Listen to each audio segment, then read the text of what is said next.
Fox 5 at 7 a.m. starts now.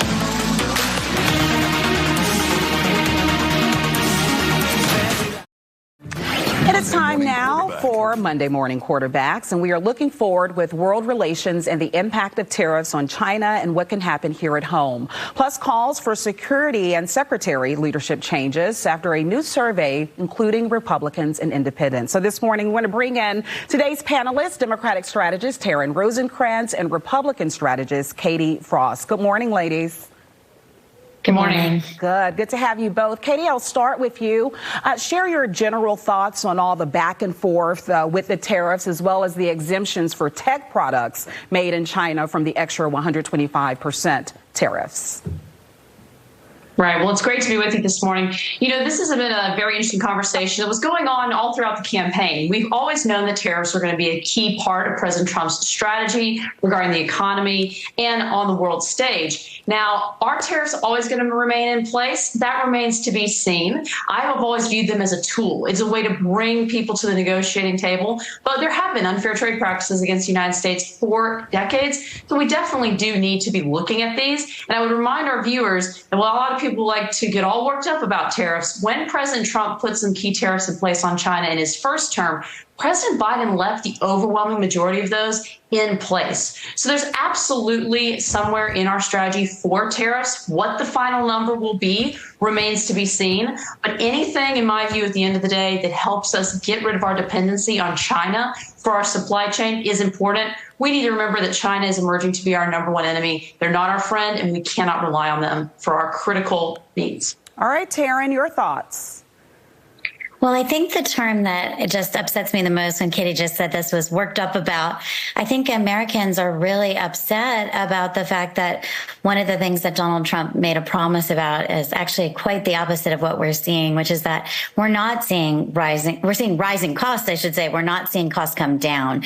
We're actually seeing that we're all really scared about the fact that when we go into the grocery store, we're just seeing those costs go up. We're hearing the impact of these tariffs is that we're supposed to hit, sit tight, don't worry, as all we're hearing over and over and over again is that costs are going to go up. It's going to be really expensive for us to buy a car. It's going to be really expensive for us to do much of anything.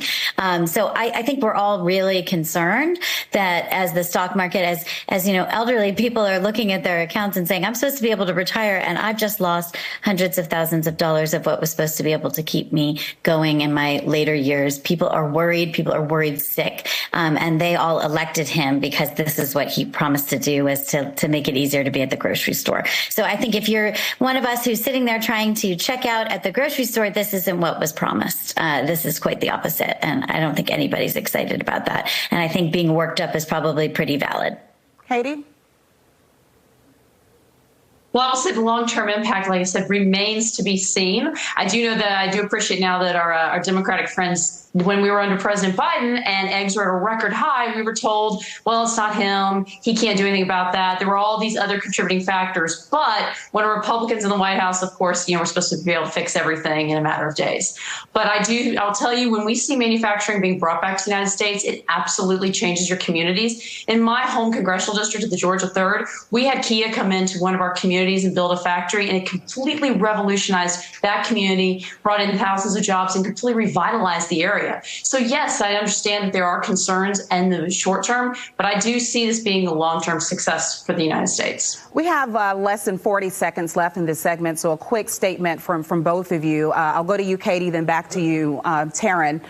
What do you make of these calls for Defense Secretary Pete Hegseth to resign after the Signal app controversy? Yeah, I think it's one of the most important. Go ahead, Katie. Sorry, I wasn't sure who was going first. Go ahead, Katie. It makes me feel better about how I use Signal. I'll say that much. I think we've all made a mistake with our technology before. However, this is concerning that anything like that could be leaked to a journalist. But I will just remind people, we call for accountability here. I'm still waiting for accountability for the disastrous withdrawal from Afghanistan that left 13 of our service members dead. I'm waiting for accountability for a drone strike that killed innocent civilians in Afghanistan. So we want to talk about accountability. We've been missing it for quite some time.